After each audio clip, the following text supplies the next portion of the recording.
Now, if you have a coral reef aquarium, the best thing you will ever do is have a quarantine tank. In a quarantine tank, you can quarantine any fish or invertebrates or corals that you get. You can leave them in here for a month before you introduce them into the main tank.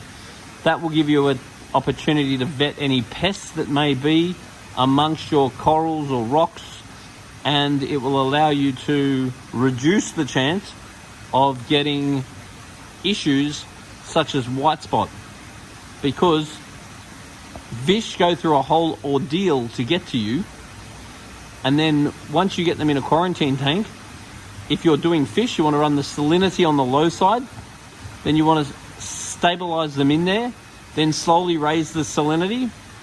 And if after 1 month the fish are healthy, happy and feeding well, you then can get the water the same as the main tank and throw them straight into the main tank.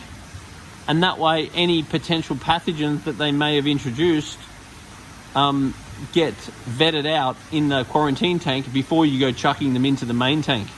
So it's a very, very good way of reducing the chance of getting disease into your main tank. For many people, they refuse to get a quarantine tank until they learn the hard lessons, and then they see the value in the quarantine tank. So is my advice that if you have a good display reef tank, you need to have a quarantine tank.